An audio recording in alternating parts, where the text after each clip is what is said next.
What's up, guys? Welcome to episode 2 of the Off Program podcast, where we're going to be trying to get a little bit more on program today because Yes. talking about getting jacked, because this is, I think, a subject that everyone that's listening to this probably wants to be more jacked. I mean, I don't know about you, like you're sitting there pretty jacked already, other than the legs. Yeah, but people are generally in the gym because they either want to get more jacked or more lean. So we cover at least 50% of the people with this. And then getting more jacked is kind of key to getting more lean. It is absolutely. Yeah. If you're super jacked, it's a lot easier to be lean. Yeah, and that's one of the things that I'm most envious of, like watching Cole right now. Yeah. Like how he's starting his prep and he's just dropping like crazy. He was still on an insane amount of calories, and there's me on my like 0 carbs rest days, 100 carbs training days, just like crying in the corner. So big goal right now is to get more tissue on me so that the next time I diet, it doesn't have to get this shitty. But you are the jackter expert of us two. We just had different goals for a while. Yep. But what is the biggest thing you think that people just like general gym goer, or even someone that is aspiring to be a bodybuilder, even someone trying to be a powerlifter, like what are they missing in terms of their hypertrophy work? What are they? That's a broad question. That's a very broad What are they question. screwing up? Like if you were to look at like take a survey of just looking around the realm, Yeah. what do you see screwed up on the most? Yeah, I think this is largely social media's fault. And like I love social media is fantastic for a lot of things, but the issue is it gives like absolutely everyone a platform to maybe share information when they potentially don't know what they're talking about. So like I was telling you on the way here, our buddy Ron from West Coast Iron, he replied to one of my stories where I was like going all out on exercise. He's like, watch that fatigue, buddy. And I Was it think, the tricep pushdown video? yeah. Worried about fatigue on a triceps pushdown. Bad, oh bad. Yeah, but that's what you see online. And like I was saying this the other day, I actually got some shit for it. But you kind of have to read between the lines from it through with it. And I said that like overtraining isn't good, but being afraid of overtraining is worse. Like I highly encourage people to do everything they can to overtrain because most people like they just can't do it because they've never done it before. Then once you actually get to overtraining, then reel it back. Yeah, and I think I see all the time too people talking about how they're citing studies on how it only takes X amount of sets to grow tissue, and anything more than that you're accumulating excessive fatigue, and they're trying to frame it as like be afraid of overtraining because if you're too fatigued you can't train hard. But I think the amount of space you have to push yourself is so much further than most people want to believe. And I think the biggest skill that lifters need to develop in terms of putting tissue on, in my context, to be a better power lifter, is like learning what it feels like to do a very hard rep. Because if you know what it feels like to go to true failure, then you know what it feels like to leave one in reserve. You know what it feels like to leave two in reserve. And I know that the kind of the tendency right now is to leave a little bit more in the tank for a lot of lifters on their hypertrophy work. But if you don't know what a hard set is, like if you think you're leaving three in the tank, maybe you're leaving five, six, seven in the tank, and you're missing out on so much because if you're not cooking it, you're not going to get something out of it. Yeah. Yeah, no, 100%, right? Like that's why Tom Platz's thing was always five more reps because you always have five more. There's always more there than what you think there is. And the perfect scenario for building the most amount of muscle is like training as hard as you can and having your recovery as high as you can, like in terms of like food, supplementation, and sleep. So that's why I encourage people to like do what they can to overtrain because then it forces you to do absolutely everything you can to recover. And then you scale back your training a little bit if you're actually overtraining. And then that meets, your maximum recovery capabilities. Yeah, and I think on the overtraining note, like what I would be paying attention to on the periodization context of powerlifting is, are you able to build week after week after week? Hmm. Because if you're building week after week after week, you don't have anything to worry about because you're building momentum. Now, if you push yourself so hard on a given week that you are dead and cannot move the next week, then that's probably like a sign that you need to pull back. But very few people are actually doing that with their accessory work. So you have to find that, right? You have to do it. You have to do it at least once. Yes, to know You what it's know. like, and maybe do it more than once because so you don't forget what it's like. Well, you have to be sure. Yes, Yeah. 100%. And on that, you're with me kind of being more on the side of mechanical tension versus volume as a driver then, eh? Oh my God, yeah, for sure. And that was actually highly reinforced, which was cool to hear because I was in Texas a couple months ago training with Hani, and Hani's pretty known as like the best bodybuilding coach of all time. And we did chest and back workout. He wanted to do two exercises for chest and two exercises for back. Two exercises, two working sets with each, so like four hard sets with each muscle group. And he was just so much on like low volume, high intensity because he just want to get effective reps, effective sets, and minimize all the other fluff stuff. Because physiologically, like what happens with that hard set is, it's very hard to recruit every single fiber that you can neurologically on a 1 rep max. And like obviously in powerlifting, our goal is to get more neurologically efficient so that we can put more fibers into our contraction. But if we are doing, a hard set of reps, what happens is on the first rep, like we're only recruiting so many fibers. And the next rep, we're recruiting more fibers. The next rep, we're recruiting more fibers. And as we go closer to that failure point, we're recruiting more and more and more and more. And mechanical tension, it's a shitty definition. I've seen a lot of people talk about it that don't really explain it well. But what we're going for is maximizing the tension per fiber unit. And the only way to maximize tension per fiber unit is to hit that fatigue threshold in the set. So we actually are chugging through reps that force the fibers to contract as freaking hard as they can. And if you do that, like you don't need all that much work. And one of the things that I get all the time is I'm usually programming 1 or 2 top sets on accessory lifts. And people are like, well, I think I need more volume. I need more this. I need more that. And it's like, nah, dude, you just need to get into that set freaking harder and you're going to get what you need out of it. And I think the sign to me that I'm doing the right amount or what I need to learn in order to be able to do the right amount is if I'm pushing hard enough and I try to add an extra set on, there's massive fall off on that extra set. And that extra set isn't giving me much. Yeah, no, 100%. Because then you're done already, right? Like, yeah, the muscle, you gave it enough work. And like an easy way to tell in terms of that is just like check your sore, like how sore are you for how long, right? Like if you do one really hard set and then you're sore for 5 days, then you probably didn't need a second set there, right? 100%. Like that's a super easy way to kind of check what you need. So you're not really using soreness as a metric of quality, you're more using soreness of a metric of am I overcooking it? Yeah, well, kind of both, right? Like if you have one hard quality set and then you're sore for like 4 or 5 days, you're like, hey, that was probably enough. After 4 or 5 days, it's probably time to train again. Yeah. You know? And I think too, I know it's common on social media to talk about how like you don't want to get too sore because if you're sore, you're not going to be able to train as hard. Something that I had to learn how to deal with when the first time I came down 242, like I did it so much worse than right now because I dropped way too fast and my groove was so fucked up that I started doing like an SBD 4-day-a-week conjugate split, which for people listening familiar with conjugate, that does sound a little bit idiotic to be trying to apply 4-day-a-week SBD to conjugate. How I made it work was basically each effort slot, so the max effort, dynamic effort, rep effort, I just had 1 slot of each for each lift every day. So it worked out pretty equivalent volume wise, but the reason I was doing that was to get more practice. But holy freaking shit, was I sore when I first started that. And then I kind of realized that it's like muscular soreness really doesn't get in the way of performance as much as I thought it did when I was just avoiding and being afraid of it. Like I could still contract hard, move the bar as well as I could, even though I was sore. So again, it's not something that people need to be that afraid of. Yeah. There's a fine line with it, right? Like if you're a bit sore and it doesn't like prevent you from doing a full range of motion in the movement, then you're probably good. But if you're so sore you can't even do a full range of motion, then you need to wait longer. I don't know. What's your approach with that? Like in terms of training when you're sore, you'll train a muscle if it's a bit sore. 100%. And what I'll do if I know that I'm sore, that I want to be like the day following a session, is I'll just get into some bodyweight movement or some band movement for that area. Again, not to like do the blood flushing as much as just like getting my brain to recognize that, like, hey, this can still move. I can still contract. It doesn't need to be sore. And if I can get on that kind of stuff away from training, I'm able to get into the next session feeling much, much, much more ready. And that applies to like joint pain as well. Because like if I got a jacked up elbow after benching or if my knee's a little bit sticky after squatting, I'll just run some band pushdowns for the elbow. I'll run some ATG split squats for the knee, and it gets it rolling way better. Yeah. Yeah, no, I agree completely with that.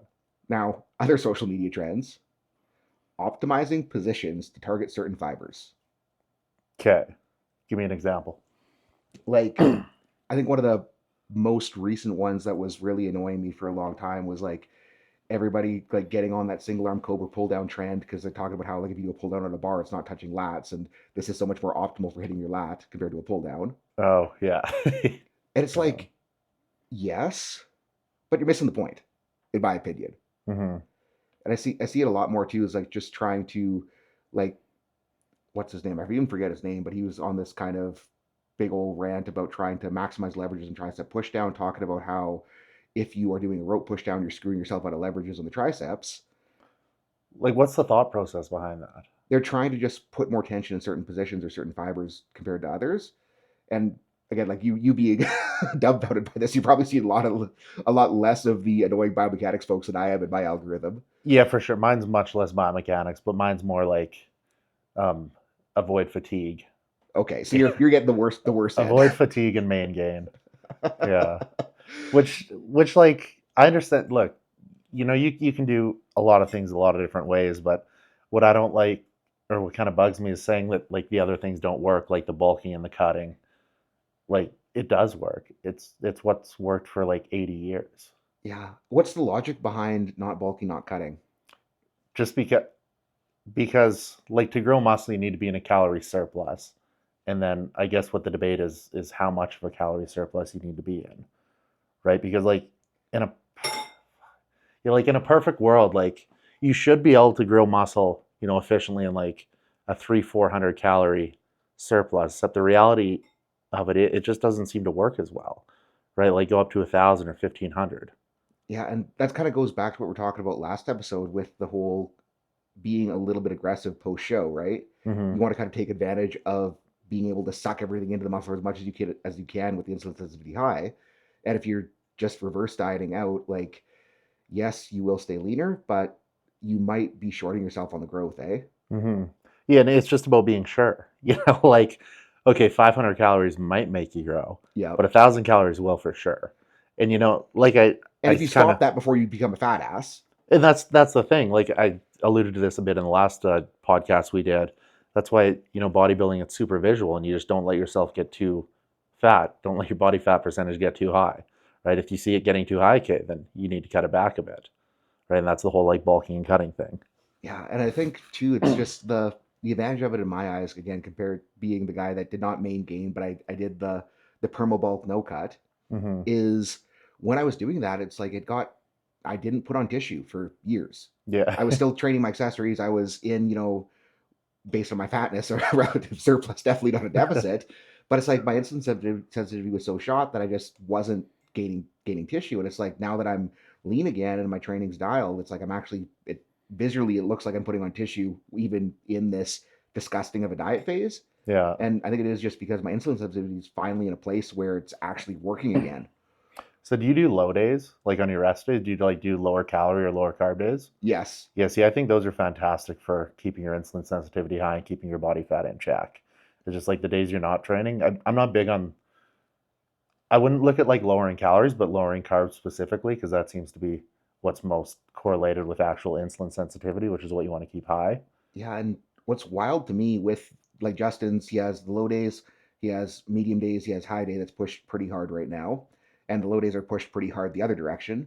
Yeah. But like the math doesn't check out with what's happening to me calorie wise because when I was doing it on my own before I hired him, like my total calories, like I'm probably eating more total calories now than I was when I was just doing static calories across the week. Mm-hmm. But it's like because I have that high day boost and I have the low day where everything gets cratered, it's I can't explain it. Yeah. Thermodynamics still applies, but it's like that high day is making things, move faster. The low days are letting the insulin sensitivity let the high day work better for me, and it's just wild to see. Mm-hmm. Yeah, no, for sure. But it's like because when you're going through the week on your training days, like the body, it's incredibly adaptive, especially your metabolism, right? So if you're eating, let's say 4,000 calories on your regular days, your body's accustomed to that. Then come the low day, the rest day, then you drop it down to maybe 3,000 calories, and then your metabolism's still running at a rate where it's trying to process 4,000 calories, so it just dips into fat stores so much on those days. I find like just having those low days where you can burn quite a bit of fat relative to the other days Yeah, and really does a lot. I will say to the audience listening too is so first time I hired Justin was 2017, Hmm. worked phenomenally, but I was a broke student, so I could only afford him for the meat prep. Yeah. So I Yeah. was just went back and it's like I've tried to replicate what he's did for me back then many times, and every single time I did it, it did not work the same way. And I think the key to making the carb cycling work is that obviously your low day needs to be low enough, but your high day, it's like you don't need to try to max out being a fat guy. Your high day just needs to be high enough to keep things going. Yeah. And kind Yeah. of the problem I'd run into when I was trying it before on my own is I just like be trying to hold on to the fat day high day for way too long. Yeah. You do And like high days. high days. Yeah. Like how he has it set up is right now on the high day, which is so freaking nice. Like meal one is I guess I have 3 meals on that day that are 125 carb, 0 fat, and 35 protein. So pretty Mm-hmm. low in protein, but because the carbs are so high, I don't think it matters too much because it's going to get sucked where it needs to get sucked anyways with the insulin. And then last meal of the day is the cheat meal, Yeah. where basically the goal is to, not the goal, but I have permission to eat whatever I want, Yeah. which ends up being pretty big. But it's just one of those things where when I was doing it on my own, it was like I was going like 250 carbs every meal. And then my high day was like, I'm going to be a fat guy. Yeah. And, or for the cheat meal, I'm going to be a fat guy. And now that it's, trying to satisfy cravings, get a little bit extra boost of the cheat meal, the training meals are a little bit more managed. And then the low days are pushed a lot lower. Like it's working much better. Mm-hmm. But that kind of comes back to the whole discipline thing with diet that I had not yet established that I'm trying to work on right now. Because again, doing it on my own did not work as well. Yeah. Yeah. I mean, with the diet, like the accountability is just so huge, right? That's kind of what we talked about before with coaching too, right? Just having to send photos to someone every week. Yeah, and having to tell someone that you did screw up or didn't screw up is motivation to not screw up. Yeah, especially if you respect the coach, which I think is huge in terms of like a coaching client relationship. If the client respects the coach, then they don't like let them down. 100%. And do you think that like respecting the coach is a matter of the athlete picking the right coach, or do you think it's a matter of the coach doing their job this way or the other? I think off the start, it's probably the athlete picking the right coach, and then as time goes by, and the coach can kind of show them what they actually do or prove themselves, and it kind of goes it falls on the coach actually doing his job. But I mean, when you pick a coach off the start, right, it's you're generally picking someone. You look up to in a way. Yeah, yeah, and that could be from a few different reasons, right? One, maybe they've done what you want to do personally, or they have a big resume of people they've done what you want to do with. So yeah, it could be for a few different reasons. Yeah, and I think like the worst coaching experience as a coach I've ever had was with an athlete that it was like they were coached themselves and they were stuck for years and years and years, couldn't make it to meets, were jacked up all the time. And it was like they thought they were smarter than me. And it's like, dude, if everything that you're doing is not working, you just need to try something different. And it didn't end up working out because he wanted to kind of keep the ego in and he didn't want to do the stuff they were talking about before, i.e. the pushing his accessory work hard enough to actually drive progress. And he was so worried about fatigue that he was, afraid to try. Like this was your client you Yeah, were my client. coaching? Oh, Yeah. and he just wanted to do his own thing, And, kind and of. he was basically trying to argue with me. That's like, if I push my JM presses this hard, my bench is going to fall off. And it's like, yeah, it's going to happen for 3 weeks, motherfucker. Then your triceps are going to get stronger. And it's going to work. Yeah. And he just wouldn't buy into that because he was so afraid of the fatigue and didn't wanted to believe his, needs to perform as high as he can on the main lifts all the time or it's not working. But it's like, if your goal is to peak in training, you have no base to peak off of for the meet. Hmm. And But like at the end of the day, like it's why did he hire you as a coach? You hired me as a coach for my expertise in this area. So at least give me the benefit of the doubt and try what I'm saying for a month and see what happens. If it doesn't work after a month, then okay. Yeah, You know what? yeah. We can reevaluate. But People be silly. yeah. But I think it kind of comes back Yeah. to the fatigue management in terms of accessories for powerlifters. Is the powerlifters that are so afraid of fatigue in training, like, remember, we're doing a sport. We're doing a sport where we have to hit 9 maximal attempts in one day, Mhm. and you probably get shit kicked if your training is not hard enough come meet day. And if you're getting shit kicked on meet day and you pull your second deadlift and you feel like you're going to die and your third gets glued to the floor, well, it's like maybe we just need to get more fatigue resistant in order to be able to perform on meet day. And How do you get more fatigue resistant? by allowing fatigue to accumulate, by training hard. And it's like, if all you're doing is being afraid of pushing yourself because you don't want to overtrain, you're never going to build up the conditioning necessary to be able to put 9 good lifts on a meet day. And it's just like dumbfounding to me at how all these guys are like, I was just too cooked on meet day. I need to train less hard. It's like, no, you just need to get in better shape. Like this, Yeah. this is kind of cheesy, but a quote that I heard from a older coach years ago was he was being, hyper hardcore powerlifter bullshit. But he's like, powerlifting is a war of attrition. You need to rah, rah, rah, rah. But it's like, in a way, he's right. Like it is hard to have the energy to go full stand at a third deadlift at the end of a long ass meet. Hmm. And if you can't do that, just get in better shape. Like that's the easiest answer. And how you get in better shape? Training hard. Yeah. Yeah, no, 100%. And so, like, if a client comes to you for coaching, do you ask them do you have them send their current plan or ask them what they're doing, or do you Yes. not care? Yes, I look at what they're doing and I try to approximately equate volume for the first couple waves, and then the goal is always to build them up. Hmm. And I have a lot of, lifters, like most of my roster with what I'm charging are people that are, more well off. And for the one-on-one, so I have a lot of, engineers, doctors, lawyers, etc., that are in their mid 40s, masters lifters. And I always get asked, like, hey, how do you manage fatigue for a master's lifter so that they can recover, et cetera, et cetera, et cetera? But my goal is just to kind of start them what they can handle and then get them in better shape. Yeah. And over time, as they get in better shape, they're able to handle more, handle more, handle more. And some of my wolf balls dudes, like they could whoop any 20-year-old's ass just because they have built up that tolerance to fatigue and they can't push themselves. Yeah. So it's not like if your recovery is limited, if you're trying to do less, you're not helping yourself.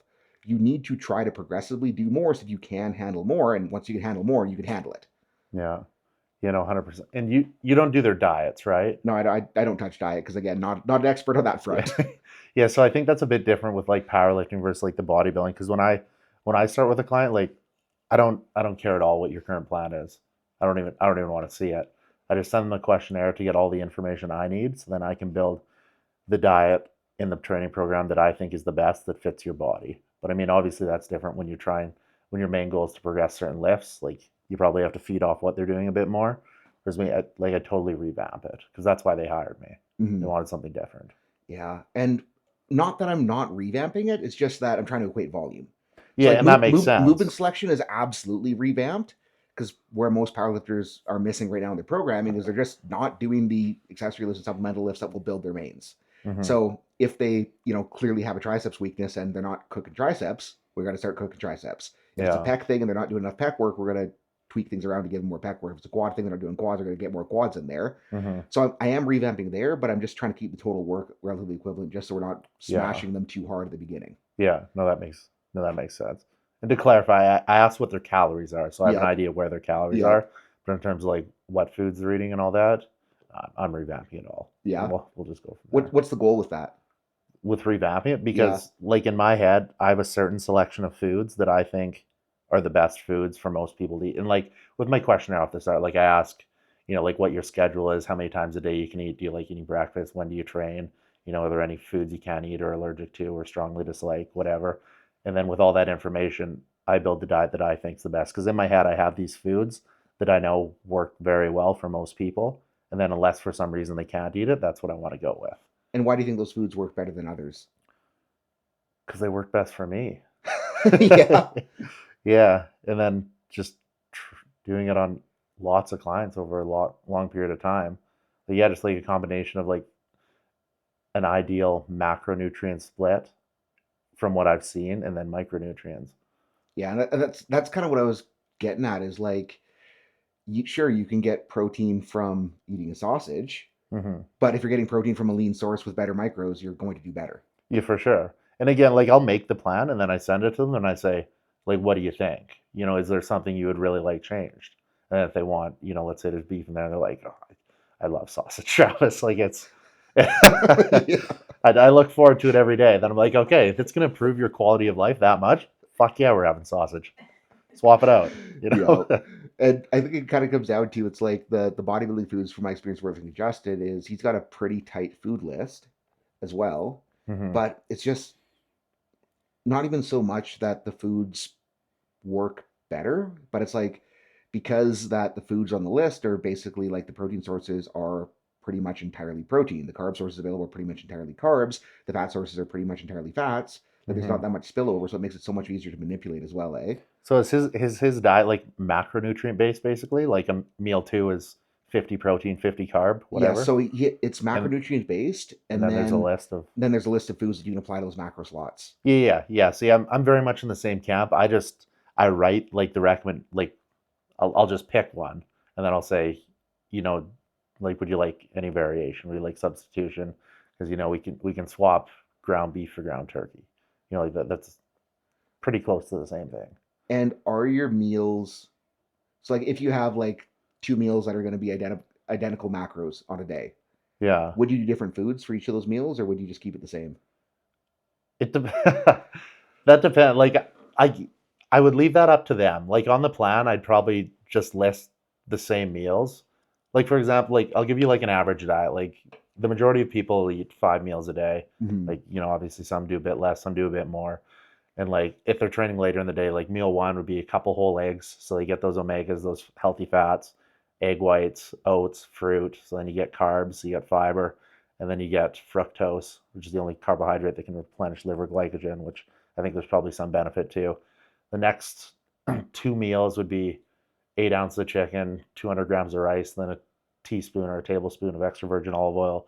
So you get your protein, your carbs, your fats, and then they go train. And then post workout, maybe they'd have 60 grams of whey isolate, like a really fast digesting carbohydrate, and then some cream of rice, another easily digestible carbohydrate, and then some more fruit in there. I'm quite big on fruit if it fits in the person's diet, which you can generally make it. And then the last meal is usually like the most fat heavy and slightly lower carbs. So maybe it would be 100 grams of potato, 8 ounces of lean beef, and then Mhm. avocado or something Okay, like so, that. nothing too crazy. And No. so I've seen diet plans from different coaches, and what always makes me go like gross is a highly specific prescribed food for each meal that Hmm. is totally different for every meal. Yeah, see, And like that's like it's like yeah. if I gotta prep that many different things, I'm gonna lose my mind. Oh, 100%. And I've done that, man. Like at one point when I was eating like 8 meals a day, and 6 of them were different. And they were different meat. Like some meals would be like 4 ounces of white fish and then 4 ounces of beef. Like, man, do you know how much work this is to prep? So, Yeah. so yeah, and like I realized like a lot of people they want what's easiest. There's some people that need the variation because they can't, eat similar meals for every meal. But like the people who can, like look what they do for work. If they're packing all their meals, they're working out on the rigs all day or whatever. They don't care if they have 3 Tupperware meals of chicken and rice. They'd prefer that. They're at home for like 5 hours. They don't have a lot of time to prep food. Yeah, and like what we do right now is Miana preps the meat, Hmm. and she'll either cook a bunch of just chicken breast or rinsed ground bison, which ends up being like 99.1, so virtually, Yeah, same macros as chicken breast or close to it. And we just put it in a big Tupperware in the fridge, and then I just scoop it out when it's time to yeah, time to eat it. And this makes my life so easy to keep it simpler. yeah. 100%. And people are different, right? Like it's actually I don't want to make this about sex, but it's quite often I see with like girls, they want like the variation and they want to add like, different vegetables and fancy vegetables to meals and keep every meal different. Maybe you're not like that. Oh, But she's like that's that. yeah, I just seen your meal here and I think it had about 18 different ingredients. There's a lot of vegetables. Yeah, so I'd rather kill myself than follow a diet plan that has that on it. I just Keep it simple. yeah, I want a meal plan that says 6 ounces of chicken, 200 grams of rice, and 50 calories of vegetable. When you said I don't want to make this about sex, I was like, oh, he's making. I'm like, I thought we were talking about hanky panky, and I was getting excited. figure, No. figure we should get her back on track a little bit. The training stuff. Rep ranges. Yeah. How much do you think they matter? I think it definitely it matters. How much? I don't know how much. I think it does matter to some extent.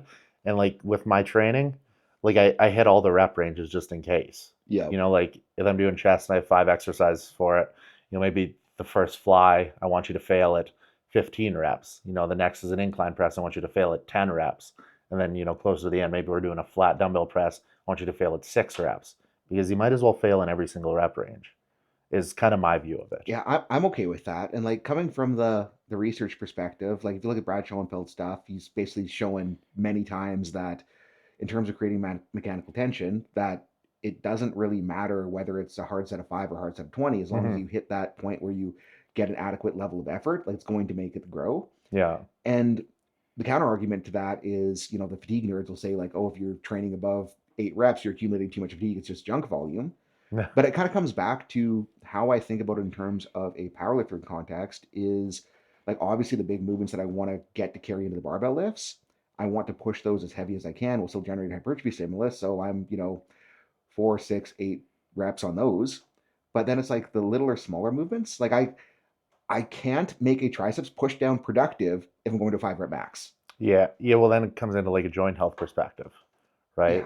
I, Because I wouldn't even say joint health as much as it's just like if I fail on a push down at 5 reps, I'm failing because it's a push down, not because I failed.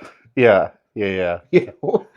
And the joint health thing too, it's like if we're thinking about what rep ranges higher up does, it's like the higher up rep range having more time under tension, lower load.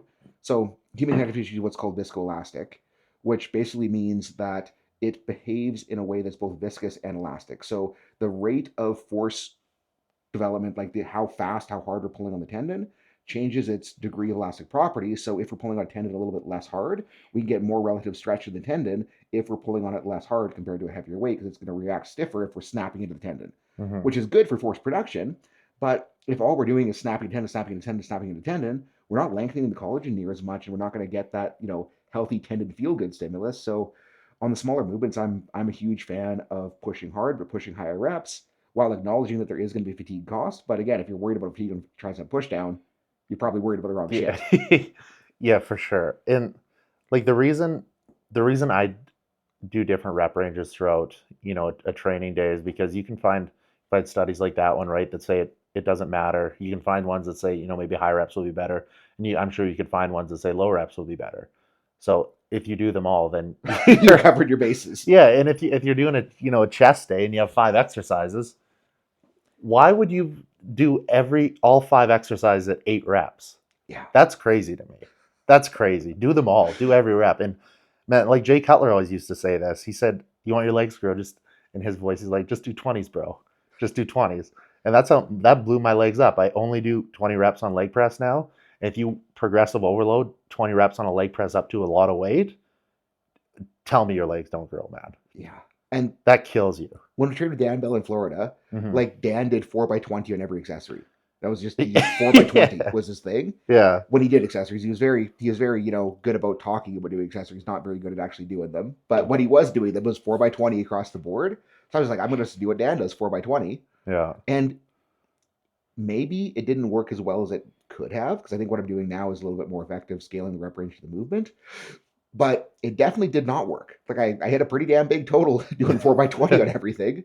Yeah. So I think it is just a matter of, I think the downside of that is because it was 4x20, it was so much volume, reps were so high, I wasn't really touching the kind of loading that would carry back into a barbell.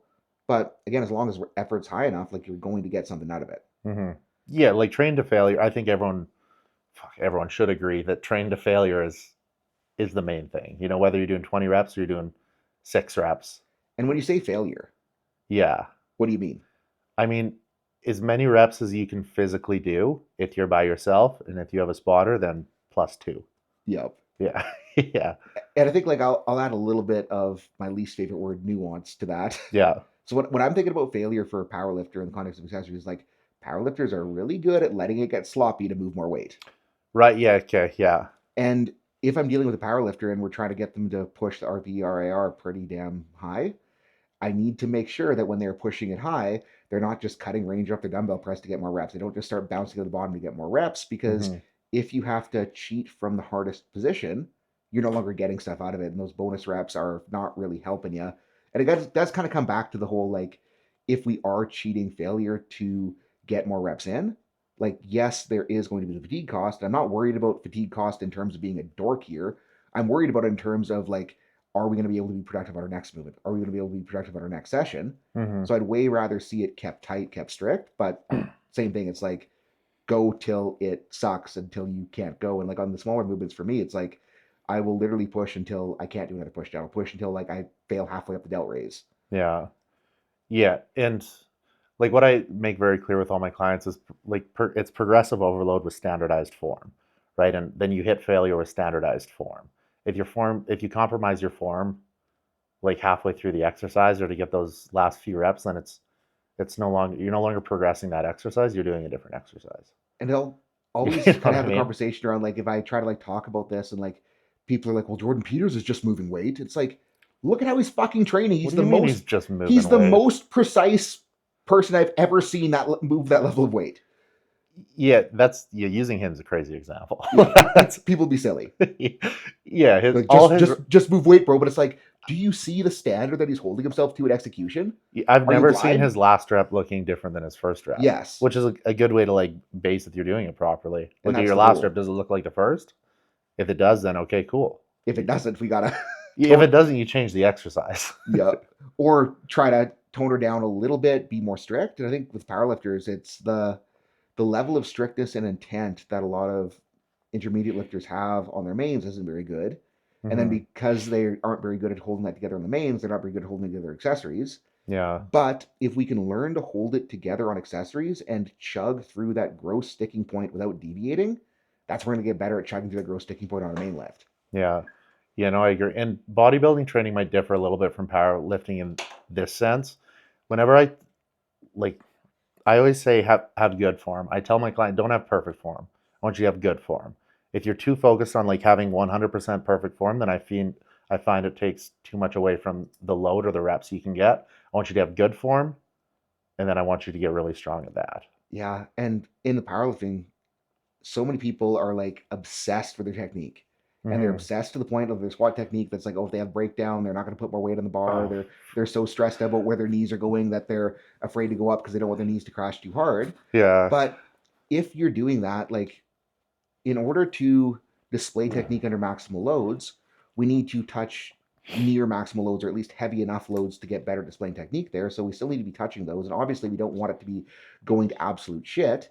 But that's where the hard pushed accessory work comes in because if we have accessory work that is dedicated to filling in those strength and skill holes that you're displaying on the main lift, then the accessories getting better at those, like the main lift technique is just going to improve. Hmm. And that's how I have technique improvements with everyone is I just get them to do the right freaking accessories. Like if a guy sucks at pulling into his upper back on a squat, it's like we make a behind the neck pull down really freaking strong. Yeah. If a guy's has massive knee cave, it's like we make Bulgarian split squat strong, we make adductors really strong, knee cave gets better. Yeah. And like what's the definition of like an accessory lift? Right? Like it's like what's an accessory for bench press? The close grip press? The tricep So extension? I would define that as a secondary. A So close grip, secondary? I'd call close grip a secondary Okay. because it's still, I guess in my big scheme of things, I call a secondary a lift that is a compound lift where we're using all the same joints as the main lift. Okay. So close grip bench press would be like a secondary. Yes, that's what I would call like a variation just about. Okay, yeah, Yeah. so similar deal. Yeah. And like a high bar squat would be a secondary. But then like an accessory movement to that could be, a JM press instead of a close grip, a rolling dumbbell extension instead of a close grip. Just Yeah. because there's less joints involved, we're more able to just kind of dial in on the triceps. But you're using a muscle that you would use for the main Yes, lift. Yeah. yes, So like of course it crosses over. If you get really strong at jam presses, for sure your bench is going to be better. yes. Right? If you have one world where a guy jam presses 50 pounds and a world where a guy jam presses 200 pounds, It's going to go up. the one who can do 200 pounds is going to have a better bench press. Especially if they're the guy that's carrying the bar down in a nice like stacked position, and then as soon as he goes to press, he just goes into that because he has no goddamn triceps to shove through. Like that's the Yeah. one where it's like we're not going to improve technique by just trying to get him to tuck harder because no matter how hard he tucks, like he's going to have to Yeah. go to the position where he's going away from triceps. But Hmm. we just make triceps stronger, then he can hold that position that he had in the eccentric. Yeah. Yeah. Okay, what's your biggest pet peeve that you see on social media in the powerlifting world? I can tell you mine in the powerlifting world, which I'm not even really involved in. It's when people like they have like the most perfect form and they explain how their form's so perfect and they're benching like 180 pounds and they're a 30-year-old male. Like, okay, it's great form, but like I could curl that in high school. Yeah, that's definitely one because again, it comes back to the whole like powerlifting coaching where like you have to do it to be a coach.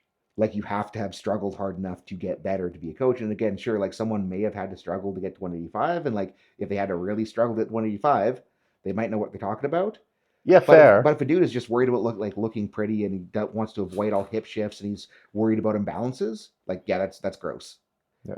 It's like the whole squat you thing. I don't know if you've seen too much of his stuff. I get sent his shit all the freaking time where he's just like obsessed with symmetry and obsessed with hip shifts. And it's With hip shifts, like on like what? on a squat, like if you Oh just like yeah. deviate to one side or the other, and it's like, okay, yeah, sure, that might not be the most efficient thing, but if it's working, it's like the solution isn't just to, reset to bar and squat without the hip shift. The solution is to just get the shit that's causing the hip shift to be stronger, and they're gonna be stronger and it's going to go away.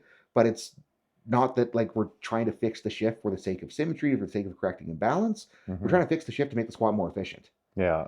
So like imbalances, I think is like my biggest pet peeve in powerlifting right now, just because I see so much stuff where everyone's just like so obsessed on the symmetry and so obsessed with like even pulling mixed grip deadlift. Like people are all like worried about mixed grip deadlift causing asymmetry, and it's like do you not fucking realize that we have a liver over here and our stomach's, over here, and the stomach's a lot smaller than the liver, so we're gonna have an asymmetrical torso? And it's like, it's fine. Like, the human body is going to be asymmetrical. A hamstring will never be a quad. We don't need to worry about making the hamstrings as strong as a quad. We just need to make the quads and hamstrings both strong enough to do their fucking job, Yeah. and shit's going to work. Yeah. That's an interesting one to me. What do you think about mixed grip? Like, do your guys do it? So it's kind of going to be a little bit of preference. And for myself, I'm pulling hook grip right now. I'm trying to figure out hook grip while I'm not very strong, so I don't have a ton of weight on the bar, so I can actually learn how to set it and make it reliable. Yeah. Because I've tried hook grip a handful of times in the past. Because hook grip, the big advantage isn't the symmetry. It's the fact that because you're not curled up, you can let your arms hang longer, and the bar's going to sit lower in your hands. So me being a stubby arm fucker, I'm trying to get hook grip in there so I can have a little bit better start position. Yeah. In terms of leverage wise.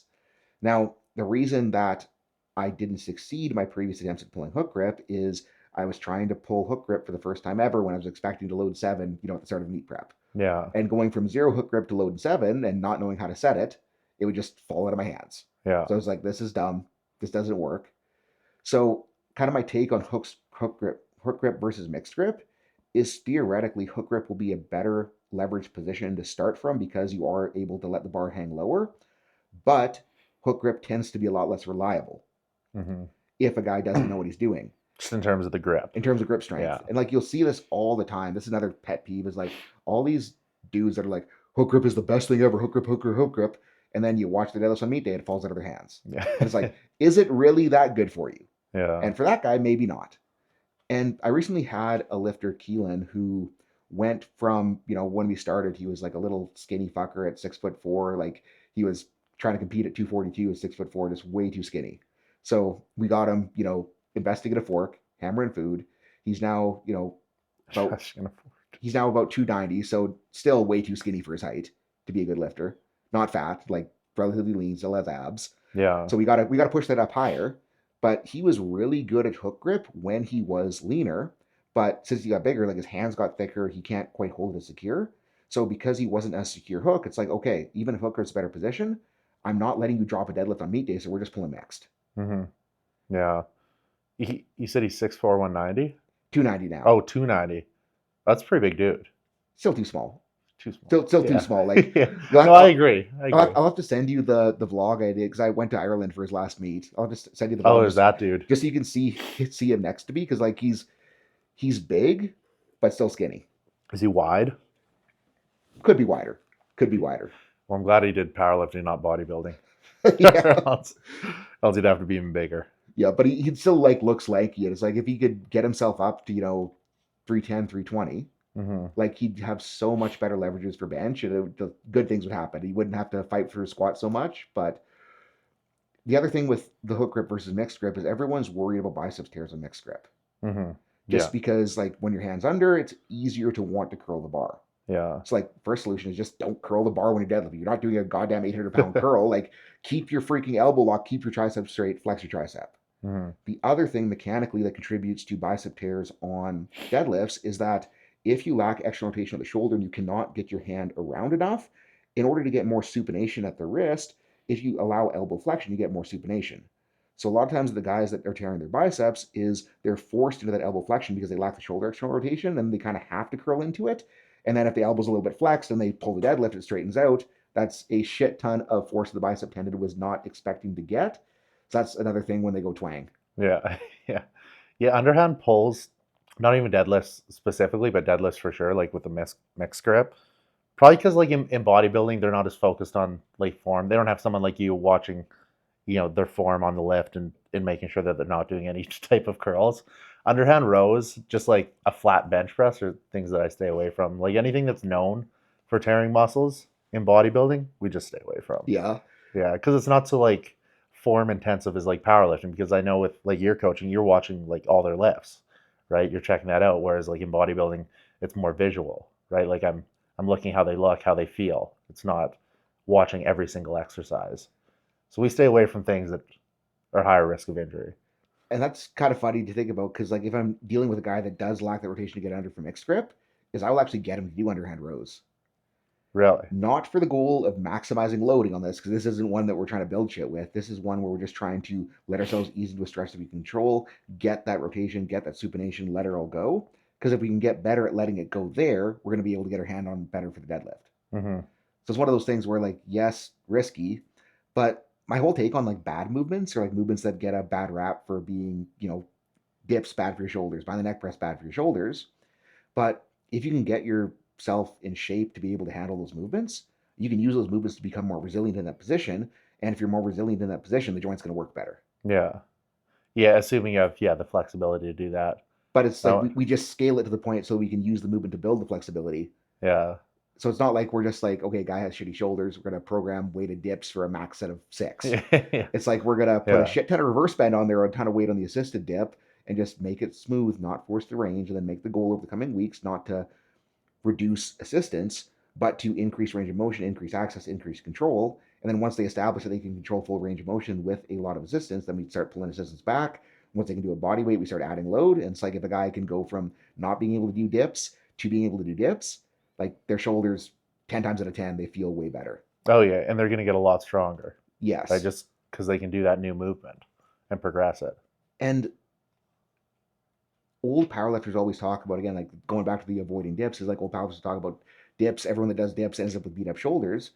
And in a way, it's like, yes, I agree. But if we start closing windows on movements and avoiding movements, we're just making ourselves more vulnerable when we do bench press. Because, like, if you lose the range of motion to do a dip and you stop doing dips, well, Yeah. that loss of range of motion is going to start bleeding in elsewhere. You're just going to be more tight, more jacked up to the point where you can't lower a bench bar. And if we get to the point where we can't lower a bench bar, it's going to be pretty damn hard to be a good powerlifter. Yeah. Yeah. And on the accessory thing too, another pet peeve on the junk volume fatigue management train is that lifters are so afraid of junk volume that they're forgetting that hypertrophy isn't the only reason to do an accessory lift.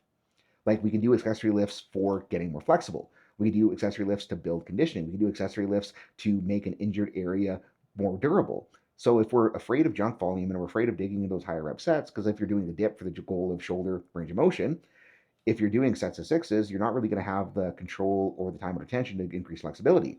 But if we try to drive that up to sets of 20 to 30, you're going to have so much opportunity to control that weight, control that motion, touch the stretch position, that you're going to become more flexible just because you're training in a way that lets you get more flexible. Mm-hmm. Yeah, and it's going to allow for a greater range of motion, right, on those lifts. Yeah, and it's, I don't know, kind of, then they could argue like, well, stretch mediated hypertrophy could be something that, people would want to talk about after this conversation. Stretch meaning hypertrophy? Stretch mediated. Oh, yeah. What's your take on that? What do you mean by stretch mediated? Like the Micah's Rayatel thing that he's big into is like trying to touch the length of position as much as possible, the milo lift, lengthened partials. Yeah, so in terms of like how big your range of motion should be, Yeah. Do you think that you need to maximize range of motion on everything? Or does it? I think you should use the full range of motion that your body's capable of. Yeah, that would be my take on it. Yeah, because I do think I don't think you should shorten your range of motion just so you can lift more weight. I do I say this like tongue in cheek because I remember like I'd always say use your full range of motion, and then I worked with this one girl who was like had hypermobility and her RDLs were like insane. Yep. Right? She ended up like standing on like a block, like a foot off the ground, and doing RDLs and touching the bar to the ground. Like, okay, well this is too far. So I think you should use a reasonable amount of range of motion for your body. And how I kind of frame that is like, what range of motion can you effectively contract through? Mm-hmm. Yeah, exactly.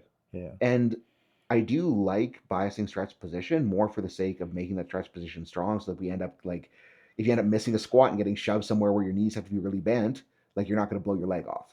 Mm-hmm. If you end up, having something get crooked on bench, you dump to one side, you're going to be less likely to blow your pec off if we're used to that more stretchy position. But in terms of actually like making shit strong, I'm not worried about accessing insane amounts of stretch on the stuff that I'm trying to use to drive the main lifts, but I'm not ignoring the stretch position either. And I always joke in the vlogs that like I'm doing the supine Micah's Red Hill biceps curl, not because of stretch median hypertrophy, just because I want my shoulder to be strong in that vulnerable position. Is that the one where he lays on the bench? Yeah. Have you done that? Not to that degree. Like I really like an incline bench, like where I'm sitting at basically this angle, and then you keep your elbow behind your torso just to keep it in a stretch position, like a reasonable stretch position. In terms of like kind of what we're talking about is I'm a big fan of extreme stretching, like not not contracting under it, like just doing an extreme stretch. Like after you're done, this is actually works very well for calves. If you're having trouble growing your calves, which 95% of the people are, try extreme stretching, which is just like stretching under load. So do your, standing, do your calf workout or whatever, and then go put 200 pounds on the standing calf raise and just stay under it. Stretch your calves out as much as you can. Stay under that load. Do like 3 sets of a minute.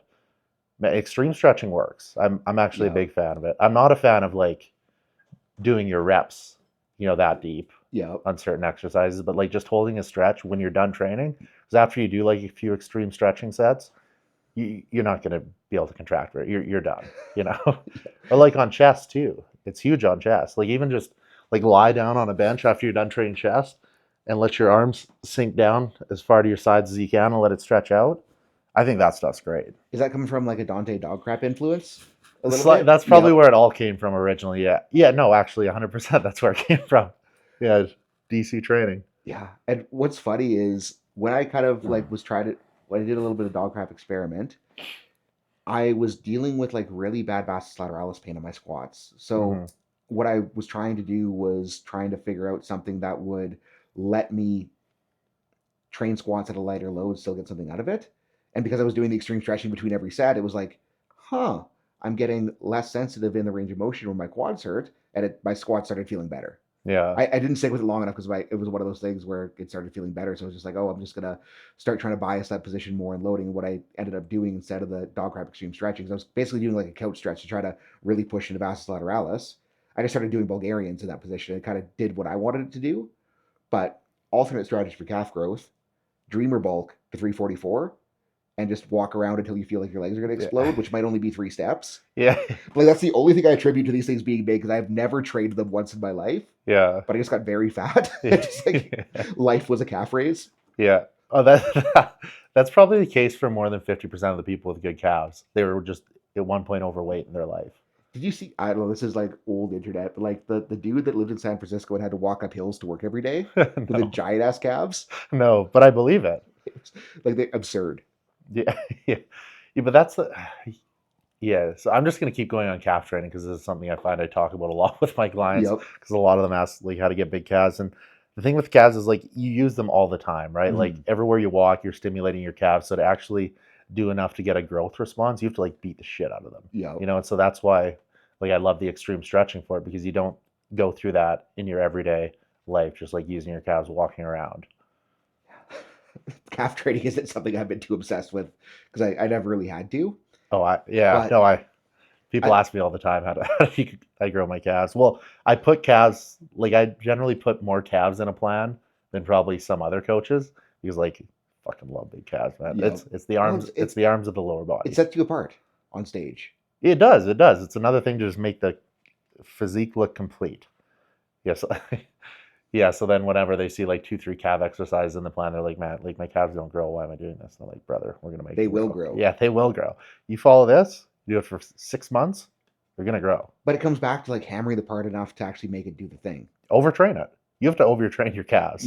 Because you're training your calves all the time.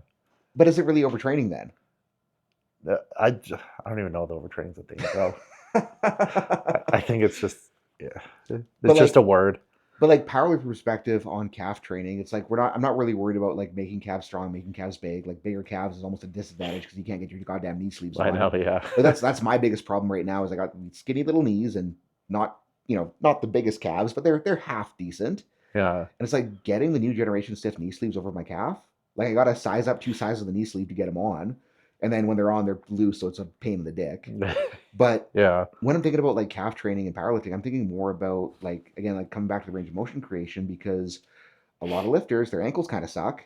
If their ankles suck, they can't get under their knees enough. They can't get enough quad in their squat and deadlift. So if we make that range of motion access better, we can get more quad in the lift gets better. Yeah. So what I'm thinking in terms of that is kind of similar to what I was talking about with the dips, is I'm trying to, when I'm training calves, again, not trying to get growth, I'm going lighter. I'm trying to push into as much stretch as I can. I'm driving the rep range higher so I can get that time of retention to create the stretch stimulus. And that is my favorite way to get ankle range to come up. And like seated calf raise. He's doing calf raises in a full range of motion. Yeah. And like seated calf raise can be good. What I found the absolute best for carryover to ankle range for squat and deadlift is to get into a split squat stance, push my knee forward to the point where my heel's off the ground, and then do calf raises trying to push the heel down as hard as I can in that position, eventually loading with the kettlebell on my knee. Yeah. And because my hip and knee are involved the same way that they would be in a squat, like it's wild how big of a difference you can make with that. Yeah. Do you do your tibias too? No. No one does tibias. No. Bro, tibia. You want big calves? Train your tibias too. Also, if you want good knees, train your tibias. Yeah. I do have the tib raise bar. Cole and I built one in Florida. We went to Home Depot and put a bunch of plumbing pipes together just because we wanted to play with it. Did you do that for knee health?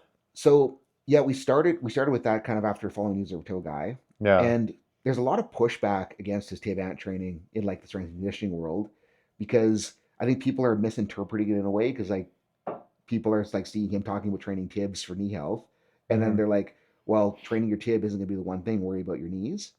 And well, it's never one thing. Yes. And like it could be part of the picture for sure. And I think where the tib training comes in for athletes is that if you are running, jumping, and you're landing on heel, well, the tib ant is going to be what is going to be that initial force receiver that absorbs it. And if it's stronger, it can do a better job so that the force isn't transferred as aggressively up chain. So I'm into it for knees, but again, I think for powerlifter knee pain, it's probably not the thing they need to worry about. But I largely do it because it is a muscle. Yes. Right. It's a muscle on your calf. If you want big calves, train the front side. Train your whole calf. Train it in a shortened position, a lengthened position, then your tibia. You hit all three parts. Have you ever seen one of those ELITEFTS calf raises that has a tib ant raise like built into it? I don't think so. Okay, because that's like the only time I've really like actually trained tibs hard. It's like when I'm at Elite and I have access to that calf machine. MI40 had one too. Yeah. But I don't know, it feels saucy. It's weird, right? How do you train tibs? Tibs? Just like hammer strength actually has a pretty good one. You just like slide your foot in and then there's like two plates and it like lifts it up. Yep. Yeah, at my old gym in Saskatoon, Max Out, we had like this little like calf section. It was a standing calf raise with like a massive stack. It went up to like 700 pounds. That, then a seated calf raise, and then a tibia raise. And like basically every other day, we'd start our workout with doing all the exercises.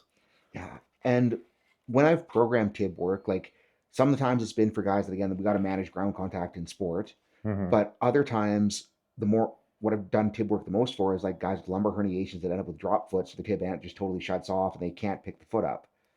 And what I'll do with those guys, I've never had one of those guys. Yeah, it's a pain in the dick, but it sounds like it. Herniations suck, and everyone wants to act like herniation is a death sentence, but people just don't understand what is going on because everyone wants to think like, oh, the herniation is pushing on the nerve gets compressed, the nerve can't send signal anymore. And it's less that the nerve is like a garden hose that's getting pinched and more that the nerve is just going like, hey, there's pressure on us. I don't want to transmit when there's pressure on us because like the nerve can still send signals. Electricity can still send a signal even with the compression. So you just got to like move the shit in order to teach the brain that it's okay to still send signal. And we can get a lot of the neurological deficits to come back that way. But what I'm doing for those guys is like, I'll get them to just like sit literally like this, plant their heel and just try to lift the front of their foot. And just try to lift the front of their foot. And it's one of those things that they're like, Seth, my foot's not moving. It's still not working. This is bullshit. Like, why are you making me do this? And it's like, just keep doing that. Like every time you're sitting at your desk, just like keep trying to lift your foot all freaking day long. Yeah. And every time it's like 3-4 days later, the dude's like, holy shit, I can lift my foot. And once we kind of get good at that, what I'll get them to do is like step back to a wall so that their heels are, 2-3 inches off the wall, plant their ass to the wall, and then just try to start doing that to give a little bit of load. And then we'll just like step feet out, step feet out, step feet out. And if you want to progress that, what I like to do once we get the back in shape to handle more flexion is I'll get them to bend over. So like their ass is in the wall, they're bent over, and they can start doing it there to make the leverage harder. Yeah. Then they can hold dumbbells and make the leverage harder. Yeah. So they're getting, So that's my tib progression for rehab purposes. Yeah, I mean, you can even do that like for muscle building purposes. I don't think you necessarily need like a tibia raise machine if you just lean against a wall. Yeah, because it gets plenty hard. Yeah, and then to progress it, you just move your feet out further from the wall, so then it's bigger angle against the wall. You need to use a high degree of caution on that you're not standing on a floor that's slippery. Because I remember one time you need those trampoline park socks. I was demoing this for someone in Florida. I was standing in the gym. They had like AstroTurf down. The AstroTurf was against the wall, and I was standing on the AstroTurf, and then the turf wasn't anchored to the floor underneath it. Oh, shit, so I stepped out pretty far to like show them how to progress it, and the turf slid. I just like planted on my ass, and I was like, well, that first off, that hurt. Second off, this was embarrassing, but probably on concrete too, right? Yeah. It's like make sure the floor is secure and make sure your feet aren't going to slide if you're going to step out. So when I grew up on a farm out in Saskatchewan, I was there until like 3 years ago when I moved here, and So I'd like be on a combine or a tractor like all day, and I used to wear these like big steel-toed boots. Mhm. I used to do tibia raises all day in the tractor. Amazing. Yeah, I just squeeze it, and it fucking sucked, but I just kept doing it because I was like, I need big calves. I can't not. Another thing on that note, like shit that I would do, because when I was my most jacked up before I went back to school, and even when I was like came back for summer, I worked at the motocross track. Yeah. So I was sitting in tractor bulldozer all day, and it's like my hips were jacked up, everything was jacked up. Yeah. What I would do to help manage that when I was stuck in a machine is I would just like plant my foot on the floor and just try to hip internal rotation isometric, try to hip external rotation isometric. I'd drive my knee against the side and just like getting those little isometrics in if you're stuck seated, like it can be such a good tool. And like right now I'm an asshole, so with my job, I can get up every 15 minutes and do some squats, so I don't have to worry about that too much. But for people that are more desk bound, Yeah. like just sitting down, planting your feet, doing some isos can make a big difference. Not in terms of growing a tib raise with steel toe Yeah. boots, but like just for Yeah. making hips feel better when you go to stand up. Yeah. It is wild. God, we're so strange. Yeah. Like, If anyone yeah. that doesn't lift ends up listening to this point, they're gonna be like, "What the fuck are these guys talking about?" You're driving a tractor all day and you're just like shifting, Yep. doing calf raises with your steel toe boots. Yeah, it's a weird sport, man, but we love it. So Yeah. And like there was, a selection of like wrenches and hammers in there too. So I'd just like when I was doing something that, didn't require both hands, I just like be like digging the hammer into whatever sore spot was into me. And, and like my philosophy of tissue work's definitely changed since then. But your philosophy on tissue work? yeah. What's your philosophy on tissue work? So everyone wants to talk about how tissue work, like you'll hear people like saying like, oh, go get Graston to break up scar tissue, go do this to break up scar tissue, deep tissue massage to break up scar tissue. But it's like scar tissue is the most resilient tissue that your body can produce. If you were to push hard enough to break up the scar tissue, like your skin would be gone. Yeah. Like the only way to remove scar tissue is to go to a surgeon and get them to cut that shit out. Mm-hmm. But the way tissue work works is we're providing an artificial stimulus to the mechanoreceptors in the muscle. Like we're pushing on the muscle, we're putting tension into it. The brain's going to go like, oh, there's a lot of tension here, and the brain's going to reduce tension because the mechanoreceptors try to get the tone down. Mm-hmm. So Yeah. if we can then give a similar level of that mechanoreceptor stimulus without being pushed on, we get a similar effect. And the way to do that is training at a lengthened position. So if I feel like I need to have tissue work done, it's like I'm just not doing my movement prep well enough. Yeah. Yeah. Yeah. And I certainly understand that line of thinking. I generally do it or recommend it just to increase like blood flow to the muscle and loosen up the muscle. But I mean, like, in a perfect world, you can do all that yourself with just like proper stretching and proper training, right? But Yeah. sometimes you're lazy and you're like, just come like massage my back. And I recently had a client that, actually suggested go get some done. Mm-hmm. And it wasn't because like I didn't think that the training was working, but it was more so that like she's so bunged up in her shoulder that we just need a little bit of a head start. And it's like having that artificial stimulus to give us the head start. Mm-hmm. Sick, it can get things going so the training can work better to produce that range of motion.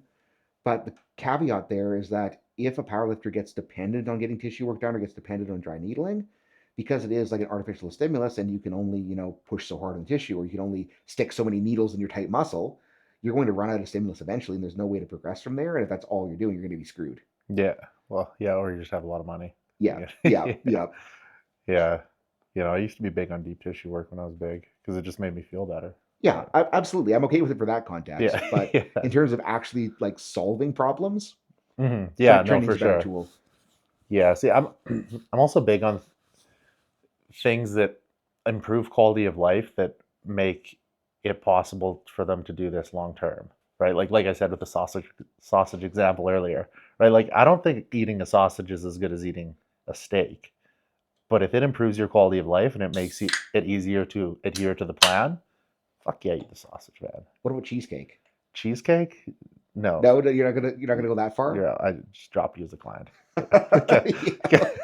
Well, I just blocked your email. Yeah, perfect. So yeah, can't hire Travis. No, I'm just kidding, man. Some of my favorite people to work with which is actually a decent percentage, are guys because they see me and they know like I got big, so they come to me because they want to get big. I love getting guys big. It's so much fun because there's so many like little tricks, like Such as? So like probably the biggest one that people don't know about is juice. Like if you're eating as much as you can, well, first start adding fats Like everywhere. Add juice fats everywhere. or Yeah, both juice. But no, like when you're eating as much like clean food as possible, start adding fats. You can add a lot of added fats to meals with like olive oil, nut butter, things like that. Like if you're not doing at least a tablespoon of olive oil on every single meal, that's an easy lot of calories that you can add, right? And then like when you max out your fats, you can't eat any more fats. Start adding juice, right? Like add. I used to get those like Oasis things from Costco. They come in like 24 packs. It'd be like, I don't know what it'd be, 500 mil of juice. You can have one with every meal. Like that's Mhm. you don't even notice it. Instead of drinking water, have juice. Easy calories. Yep. Yeah, that. At that point, you're probably near your peak for clean food, and then after that, then you start throwing in cheat meals. The issue with cheat meals when you're trying to push up weight, like you, the limiting factor is your digestion, Mhm. right? So you want to keep digestion good. That's why like I like clean foods, and if you start throwing in, let's say the last meal every day is a burger, fries, or pizza, or like some shitty food, then it fucks up your stomach. And then the next day you can't eat your meals because your digestion's messed up. That's why I try and stay away from your foods that mess up digestion. When clients have cheat meals, I generally just say pick things that digest well because you don't want to mess up your next day. That reminds me of like my last ride competing at 308 is I would purposefully eat the worst shit I could Yeah, okay. because it limited how much I could eat. Oh yeah, for sure. Oh, and an honorable mention is carb powders. You Yeah. need lots of carb powders. I used to do 200 grams of carbs around my training. I do carbs like in my pre-workout, during my workout, and then in my post-workout shake. You can add like an easy 200 grams of carbohydrates, which is actually what led me to. Do you use carb powders at all, or do you Yeah. recommend Yeah, I them? have them. Do you use like Carblin or do you use cyclic dextrin? I use Carblin. Use Carblin? Okay.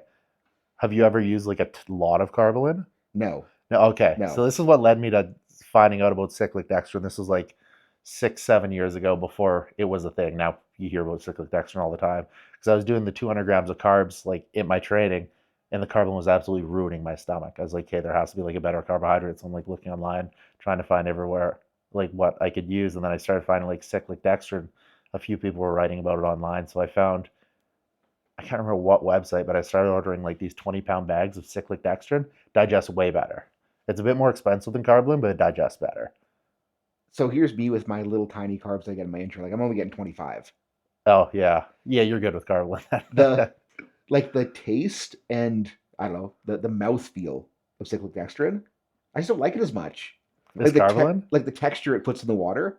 Yeah, yeah. I mean, yeah, fair. But This when you're at again the, like skinny guy problems. I Like was gonna, I'll have to suck it up eventually, but was gonna say when you're at the point where you literally cannot get more calories in you, like taste is out the window, bro. You're eating for function. If you can get more carbs in doing cyclic dextrin, then you're doing cyclic dextrin. did you ever try waxy maize? No, I never did. Oh, that was even worse. Yeah. Even where it was like so sticky, it would like clump up. What about Vitargo? But no, like I just went straight from Carbolin to cyclic dextrin. Yeah, and then like sugars and stuff. Like we went through a phase, me and my training partner, where as soon as we were done training, we'd have like our protein shake and our meal, and then like a real pop. We'd have like a Sprite or something because Jay Cutler always used to drink Sprites after he trained. Yeah, and like my only experience with Vitargo is I had a diet coach again, like one of my previous skinny phases that's like your carb intra has to be Vitargo, no other choice. Yeah, And that was such a pain in the dick because like to mix it and get it to mix, you basically had to like pour boiling water in like a tiny bit, shake it up with the boiling water, then put like cold water and ice in it so it didn't burn you as you were drinking it. But yeah. it would clump up so bad and it was so gross and it was terrible. So I haven't heard Vitargo in like a decade. yeah, I'm glad. Yeah, That's no one should look up Vitargo. Don't order it. that's an old school thing for sure. Yeah. What about So you said you don't really do the diet. Do you do supplements with your clients or no? Like over the counter supplements No, in Canada? no. I know everything's over the counter in Mexico. Yeah, yeah. It would Yeah. be nice living down there. Yeah. But I don't, again, it's kind of comes back to the whole like, I'm not an expert in that realm. Hmm. Like, I have ideas, Which is but good, right? That's why you have the reputation you do, is because what you coach, you're very good at, and mhm. you stay in your lane, right? Yeah, and it's like I can give people advice, and it's like for a powerlifter, it's like creatine, big one. Yeah. You If do you, 40 grams, yeah, right? that's a huge one. Like protein powder, if you're not hitting your protein, can make it Yeah. easier. If you like beta alanine, I'm okay with it. Hmm. essentially malate if you want to pump. But again, most powerlifters don't want to pump because they don't want their back to lock up when they're deadlifting. Yeah. So that could be an option. But I don't think there's a ton of movers for powerlifters in terms of supplementation other than that. Yeah. Maybe I'm wrong. Yeah, I mean, like a lot of supplements are supplements, right? They're to supplement like a diet essentially. So it's very individual on what could benefit you. I noticed with your creatine, you say you did 40 grams. Why do you do 40 grams? So I was kind of I felt like shit Yeah. for a very long time because like with how low the diet was, with the fertility protocol that I was on, like every time I injected FSH, it like felt like I was injecting like tiredness and depression. Like it was terrible. Like it was I don't think I've ever felt worse in my life. So I was kind of like getting into more of the neurological benefits of creatine, and it seemed like driving the dosage threshold up that high helped out with the neurological side. And when I did start it, I did feel like I was less terrible feeling with the Yeah. fertility protocol. Yeah, so it was just based on how you felt, Yes. which is, by the way, a fantastic reason to do anything. But where I'm going with this is you can find studies that say 5 grams is all you need. And now you can find studies that go up to like 60, 80 grams even Mm-hmm. to say what you need. And that's kind of like what I was talking about with the main gaining thing. Like 300 calorie surplus might work, but 1,000 will for sure, right? It's with the rep ranges, like, yeah, 8 reps is probably great. But if you do all the different rep ranges, then you don't have to like cherry pick a study. You're hitting them all. With creatine, it's like, okay, 5 grams might work, 20 grams will for sure. Why not do And then 20? if there's Like, no downside to going 40, exactly. Yeah. But there's no downside of going too high. The only downside of going too high of creatine is it could upset your stomach. Right? yeah, Bieta has a funny story on Yeah. that. So just brother, keep increasing it until Until you blow out. something doesn't work. Right? Do you remember like were you ever on the bodybuilding.com forums? A little bit, yeah. There were so many people that would like take high dosages of creatine, and like the most common talked about side effect of creatine in the Is it the bodybuilding.com kidney? forums, that was anal fissures. Really? Like they'd be bleeding out of their asshole because they'd like load up on creatine, like Who? do Show the me one person that happened to. yeah, probably not real, probably trolling, but I was just like, It's like the kidney thing, bro. People say it's bad for your kidneys. It's like I've never met someone who would ruin no, their kidneys. well, Like if you have damaged kidneys already, okay, that's reason to not take 40 grams of creatine. well, But I've never met someone who's had an issue. I think that's a total misunderstanding between the word creatine and the kidney marker creatine. Yeah, Right? Like that's yeah, like okay, like pissing out a bunch of creatine probably means your kidneys aren't working well, yeah. but that's not creatine. Hmm. Now it can be a byproduct of hard training, and that's kind of like always why if I'm getting blood work done and if I push to hard session the day before blood work, like I take those with a little bit of grain of salt, and if I retest off after I took a rest day, it's Yeah. always much cleaner. Yeah, for sure. Like, yeah, I've seen so many blood work panels at this point, and like I always tell people to take one one day off for sure. Ideally, like 2 to 3, just to get Mhm. actually accurate readings. But yeah, if like the creatinine's high, then and you didn't take a day off, of course it's high. Yeah. What do you mean? Yeah, it's nothing to stress about. Again, it's not that taking creatine is going to drive that up. And Miana having her kidney issues, like she has polycystic kidney disease, and she was always told to never have salt because of the PKD. Hmm. And they were kind of doing that from like if you have higher blood pressure, PKD symptoms can be exacerbated and can make the kidney function worsen over time if with high blood pressure, which is true for everyone. But what happened when she started taking more salt is her blood pressure got better. Yeah, yeah. Which actually Just you see that sometimes. just because like she was finally able to actually like suck fluid into muscles versus just having it chilling in the bloodstream, Hmm. and everything got better. But yeah, I think like people's understanding of what influences blood work could be improved.